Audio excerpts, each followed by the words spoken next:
Sodom and Gomorrah, the cities of the plain.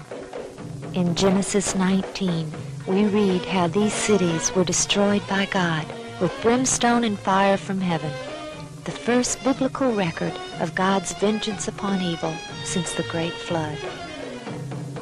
My husband, biblical archaeologist Ron Wyatt, never planned to search for these cities, but in 1989, while working on another project, he was suddenly impressed to stop and examine some odd-shaped, whitish-colored formations along the western shore of the Dead Sea.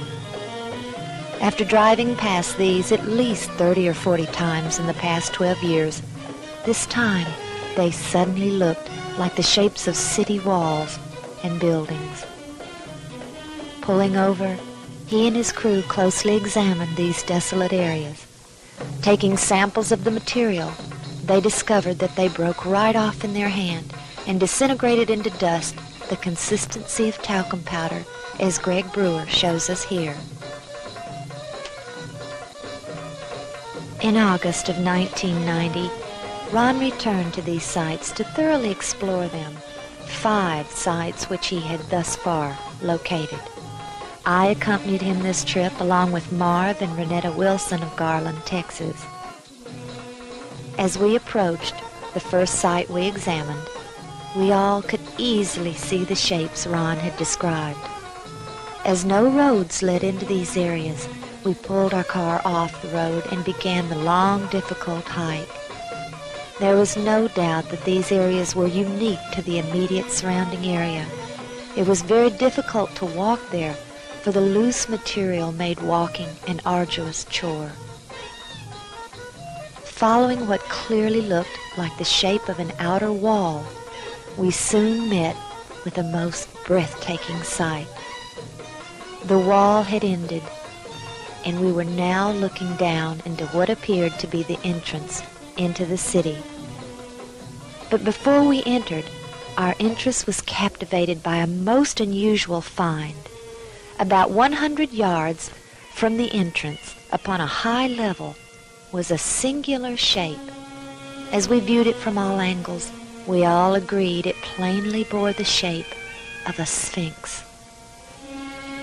We later found more of these sphinx shapes, which we'll see later in the film. As we entered the open section, we soon found ourselves walking along very distinctive paths which communicated with one another just as our streets today. As we approached what appeared to be a dead end, we found it turned to the right and continued along until it met another street. There was distinct order here. These were clearly once streets, and along these streets were the shapes of buildings. Even to our untrained eye, the evidence was undeniable. The ziggurat shape near the entrance was almost perfectly preserved. Our research had yielded the fascinating fact that substances burned with sulfur or brimstone had a remaining ash that was heavier than the initial unburned substance. That explained our question as to why the ash of these cities had been able to remain all these 3,900 years. The layering present in all the formations was another positive evidence that whatever these once were, they had been burned at temperatures exceeding 4,000 or 5,000 degrees. This layering effect was the result of thermal ionization. Whenever a substance is burned at extremely high temperatures, the ions of the various substances being burned attract and repel, distorting the flame. Ron drew our attention to features present here which simply do not occur naturally. He showed us a section which revealed a broken double wall which extended toward us at a perfect 90-degree angle. The site we were examining was located at the base of Masada. and soon we all decided that we should go to the top of Masada and film these areas from there.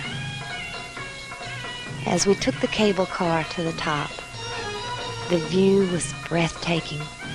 The shape of the city was perfectly revealed below us. Here we saw a giant platform-like area, perfectly symmetrical, which was identical to the temple areas of other ancient cities, such as the biblical Shushan or Susa, located in present-day Iran. Then we saw the raised section which we had climbed upon earlier, with the sphinx shape and the ziggurat. We were all convinced, but we also knew there had to be more evidence than this to convince others.